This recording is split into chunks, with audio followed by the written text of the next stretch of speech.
Hariom, good morning everyone. Welcome to my YouTube channel GK Law Classes. Thank you for liking yesterday's video. आज जो है हम transfer of property act का अगला part लेके आए हैं, यानी section number 3 the interpretation clause, जिसमें आप देख सकते हैं सामने आपको 5 अलग अलग वर्ड लिखे हुए दिखाई देंगे। सबसे पहले इमूवेबल प्रॉपर्टी, दूसरा instrument, next executant, attestation and registration. तो आज का हमारा फोकस सेक्शन 3 के इन्हीं वर्ड्स के ऊपर रहेगा, जिसमें हम आपको समझाएंगे कि पर्टिकुलर डेफिनेशन कहती क्या है। अगर आपको ये सारी चीज़ें समझ लग गई, इन और आप 80% ऑफ टीपी यही समझ जाएंगे। सो वीडियो को ध्यान से एंड तक देखिएगा।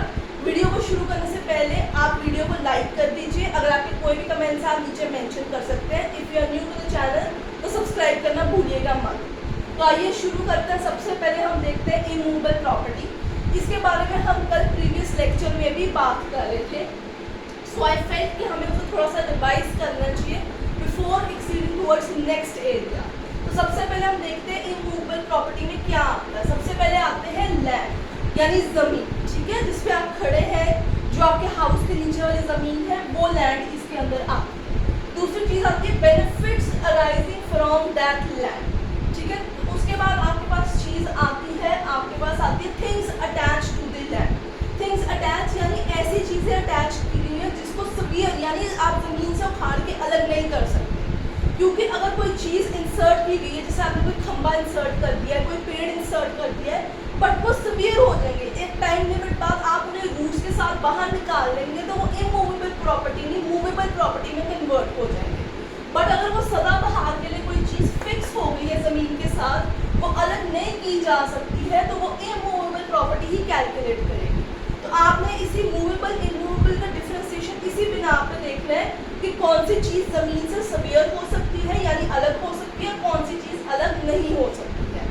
अब जब हम थिंग्स अटैच टू पढ़ते हैं तो हमें याद रखना होगा इसमें ये तीनों वर्ड्स जो है ये कैलकुलेट किए जाते हैं, यानी अटैच, इम्बेडेड यानी घुसा के अंदर उसका पार्ट उसको बना दिया गया है। Now it is for years कि वो उससे चिपक गया है, ठीक है। और रूटेड टू, ये तीनों वर्ड्स अटैच के अंदर आते हैं। तो जब भी आप डेफिनेशन को कवर करेंगे आपको याद रखना है कि अगर थिंग्स अटैच नहीं सॉरी इम्बेडेड और रूटेड दोनों ही इसके अंदर ऐड करनी है। अब बात करते हैं कौन सी चीज़ें जो है वो एक्सक्लूड की जाती है इमूवेबल प्रॉपर्टी के साथ, यानी जो इमूवेबल प्रॉपर्टी का हिस्सा नहीं है, जिसे आप मूवेबल प्रॉपर्टी का हिस्सा मानते हैं। आप देख सकते हैं यहाँ पे मैंने वर्ड एक्सक्लूडेड लिखा हुआ है और उसमें 3 एरोज बनाए गए हैं। ये तीनों चीज़ें इसका हिस्सा नहीं है। कौन सी? ग्रास, ग्रोइंग क्रॉप्स और स्टैंडिंग टिम्बर। क्योंकि स्टैंडिंग टिम्बर वो होता है जिसको काट लिया जाता है और बाद में बेच दिया जाता है, तो स्टैंडिंग टिम्बर को भी इसका हिस्सा नहीं मानते। टिम्बर से फर्नीचर भी बनाते हैं। ग्रास तो वैसे सबियर हो जाती है और क्रॉप्स जो होते हैं अल्टीमेटली टू द रूट, कभी कभी रूटेड हमारे क्रॉप्स होते हैं तो हम जड़ समेत ही उनको बाहर निकाल देते हैं, जैसे कि मैंने आपको यहाँ पे समझाया था। तो ये चीज़ें मूवेबल प्रॉपर्टी के अंदर कैलकुलेट होती है, इमूवेबल प्रॉपर्टी के अंदर कैलकुलेट नहीं होती है। अब आपको इसके अंदर एक चीज़ और याद करनी होगी कि जब हम इमूवेबल प्रॉपर्टी के बारे में बात करते हैं ना, तो उसकी ट्रांसफर एक लिखित कागज के थ्रू होती है, यानी रिटन रजिस्टर्ड डॉक्यूमेंट के वाया होती है, ठीक है। जबकि जब हम मूवेबल प्रॉपर्टी की बात करते हैं तो उसकी मेयर डिलीवरी ऑफ पोजेशन ही काफ़ी होती है, उसमें आपको रजिस्टर्ड डॉक्यूमेंट की रिक्वायरमेंट नहीं होती है। तो जब हमने इसका ट्रांसफ़र करना है तो इसका मतलब हमें एक ट्रांसफ़र डॉक्यूमेंट चाहिए। वो ट्रांसफ़र डॉक्यूमेंट जो टेस्टामेंट्री नहीं होता है उसे हम इंस्ट्रूमेंट कहते हैं। I repeat, it is a transfer document, right? मैं DOC लिखूंगी, that means document। ये टेस्टामेंट्री नहीं है, यानी बिल वाला एरिया नहीं इसमें फॉल कराते हैं हम लोग। एक ट्रांसफर डॉक्यूमेंट होता है जिसके तहत ये दो पार्टीज जो है एग्रीमेंट कर लेती है। दो पार्टीज कौन सी? जिसकी वो ज़मीन है और जिसको वो बेची जाएगी, यानी ट्रांसफरर और ट्रांसफरी, उनके बीच में दो लिविंग पर्सन्स के बीच में ये करार किया जाता है कि हम जो है ये ज़मीन आपको इतनी अमाउंट के लिए बेचेंगे। तो वो जो आपका डॉक्यूमेंट होगा जिसपे ये चीज़ फाइनलाइज की जाएगी, जिसको आपने रजिस्टर कराना है बाद में जाके, उसे हम इंस्ट्रूमेंट कहते हैं। तो ये भी interpretation instrument via which transfer is legally applicable, हम उसको इंस्ट्रूमेंट कहते हैं, जिसे फर्दर आप रजिस्टर कराएंगे। आई होप आपको अभी तक ये सारी चीज़ें समझ आ गई होंगी।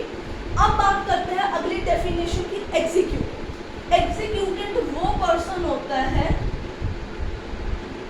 who signs इस डॉक्यूमेंट को, द सेट डॉक्यूमेंट, ठीक है ना, उस डॉक्यूमेंट को साइन करके पैसे लेके सेकंड पार्टी को जो बेच देता है हम उसे कहते हैं एग्जीक्यूटेड, ठीक है। इसे ट्रांसफरर भी कहते हैं आम भाषा के अंदर।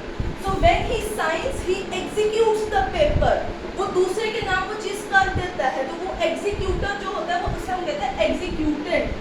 That person who science the set document स्टेटिंग now it will be your after consideration, हम उसे कहते हैं एग्जीक्यूटेड, ठीक है। एंड व्हेन यू नो, जब दो पार्टीज, इसमें ये एक पार्टी होगी, दूसरी पार्टी ट्रांसफरिंग होगी, बट इसके अलावा दो और पार्टीज बहुत इंपॉर्टेंट रोल प्ले करती है हमारे पास, वो है अटेस्टेशन विटनेसेस, यानी अगली डेफिनेशन अटेस्टेशन।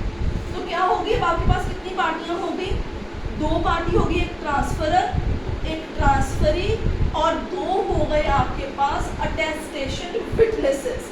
विटनेसेस यानी जो क्लेम करते हैं उस कागज पे साइन करके कि इस बंदे ने हमारी प्रेजेंस के अंदर साइन करके ट्रांसफरी को अपनी जमीन दे दी है। सो हम ये जो दो बंदे हैं इन्हें कहते हैं अटेस्टेशन विटनेसेस, ठीक है। इनकी गवाही बहुत ज़रूरी होती है। कल को अगर हमें जानना होता है कि ज़मीन ट्रांसफ़र की भी की है कि नहीं, तो इन्हीं को बेसिकली बुला के पूछा जाता है कि क्या इस बंदे ने ज़मीन ट्रांसफ़र की थी कि नहीं की थी। ये चीज़ याद रखनी है कि दो जो विटनेसेस हैं वो ज़रूरी है, दो लोगों के और उस पर सिग्नेचर इस पे इंस्ट्रूमेंट पे होने ज़रूरी है। एक नहीं चलेगा, दो हो सकते हैं, तीन हो सकते हैं, चार भी हो सकते हैं, ठीक है, पर दो का होना कंपलसरी ही है। तो आपको ये चीज़ याद रखनी है। जब वो साइन कर देते हैं, they are said to be doing attestation on the document. जब वो दस्तखत कर देते हैं, उसका लीगल इफेक्ट क्या निकलता है, they have attested the so said instrument, ठीक है जी। इमूवेबल हो गया, कैसे जाएगा ट्रांसफर डॉक्यूमेंट पे इंस्ट्रूमेंट, उसको साइन करने वाला एग्जीक्यूटेड, उस पर गवाही डालने वाला अटेस्टेशन विटनेस, दो होने वो जरूरी है। अब जब ये सब कुछ आपके पास हो जाता है, तो अब बारी आती है एक बहुत इंपॉर्टेंट चीज़। अब उस बहुत इंपॉर्टेंट चीज़ पे जाने से पहले हमें देखना होगा कि जो अटेस्टेशन विटनेस हैं वो मेजर होने चाहिए। मेजर यानी according to the law of the land वो 18 साल से ऊपर के होने चाहिए इंडियन लॉ के अकॉर्डिंगली, और साउंड माइंड के होने चाहिए। अब आई होप आपको ये कॉन्ट्रैक्ट के प्रोविजंस पता हो दोनों, कि जब भी हम करते हैं तो दोनों विटनेसेस जो है उनका दिमाग स्टेबल होना चाहिए, वो लैटिक नहीं होने चाहिए, ठीक है, वो दौरे नहीं पड़ते होने चाहिए, एंड वो 18 अबव हो, ताकि वो होश में जो है ये चीज़ कबूल कर सके कि इस बंदे ने साइन किया और वो अपने प्रॉपर सिग्नेचर्स कर सके स्टोरी के ऊपर। तो हमारे पास चार पार्टीज निकल के आती है, एक हो गया एग्जीक्यूटेड, दो हो गए विटनेसेस, चौथा बंदा कौन है, वो जिसको ज़मीन ट्रांसफ़र की जाएगी। तो आइए चलते हैं, आगे बढ़ते हैं अपने अगले एरिया की तरफ। दो तो कंपलसरी है, अटेस्टेशन दो कंपलसरी है, मैं फिर बता दूं आपको, 3-4 हो सकते हैं, एक नहीं हो सकता, ये चीज़ आपको याद रखनी है। अब क्या होएगा, अब अगला स्टेप अटेस्टेशन के बाद आएगा रजिस्ट्रेशन, ठीक है। इसमें भी एक चीज़ है आपको याद रखनी है, इफ़ अ प्रॉपर्टी उसकी वैल्यू जो है 100 रुपये से नीचे है तो वो डिलीवरी ऑफ पोजेशन पे काम चल जाएगा, उसको मूवेबल गिरेंगे। बट अगर 100 रुपये से ज़्यादा की प्रॉपर्टी है तो उसकी रजिस्ट्रेशन कंपलसरी है। 100 रुपीज़ से प्रॉपर्टी की वैल्यू कम है, रजिस्ट्रेशन ऑप्शनल है, ना कराओ कोई दिक्कत नहीं। प्रॉपर्टी का रेट 100 रुपये से ज़्यादा है, रजिस्ट्रेशन कंपलसरी है। रजिस्ट्रेशन अब किस एक्ट के नीचे की जाती है हमें ये देखना होगा, ठीक है। आई होप हैंड राइटिंग ठीक चल रही है। रजिस्ट्रेशन जो आपकी होती है ना, वो हम करते हैं इंडियन रजिस्ट्रेशन एक्ट के नीचे, इंडियन, ठीक है। मैं REGIS लिख रही हूँ, रजिस्ट्रेशन, ठीक है, एक्ट। ये 1908 का एक एक्ट है, यूजुअली इसी के नीचे जो है आपका रजिस्ट्रेशन कराई जाती है। होते हैं या सब रजिस्ट्रार होते हैं हर डिस्ट्रिक्ट के अंदर, तो अकॉर्डिंगली उनके सामने जाके ये सारी चीज़ें साइन करके पार्टी की अकॉर्डिंगली देखा जाता है कि प्रॉपर ट्रांसफरेशन हुई है कि नहीं हुई है, पार्टली या फुली पेमेंट गई है, कैसे गई है payment, according to the act जो होता है ऑफिशियल रिकॉर्ड्स में चढ़ाने के लिए। फिर इस एक्ट के नीचे इस सारी प्रॉपर्टी का ट्रांसफर होता है।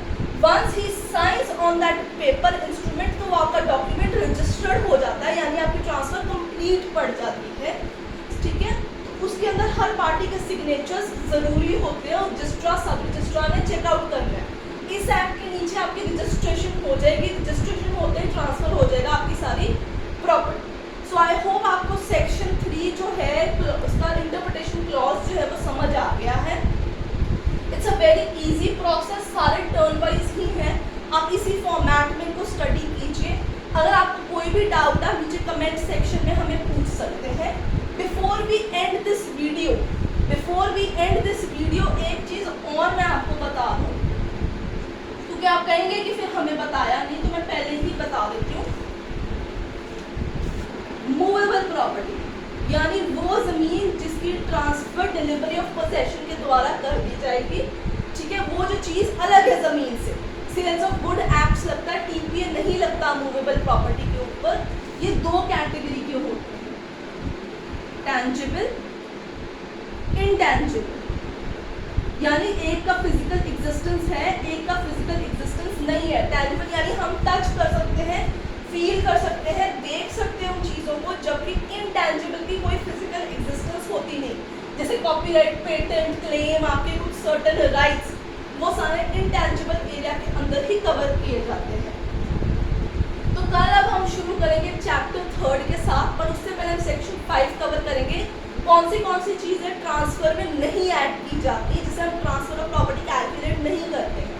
For today I think this is it. अगर आपको हमारी वीडियो पसंद आई है तो लाइक शेयर करना भूलिएगा मत। If you are new to the channel को सब्सक्राइब करना भूलिएगा मत, ठीक है।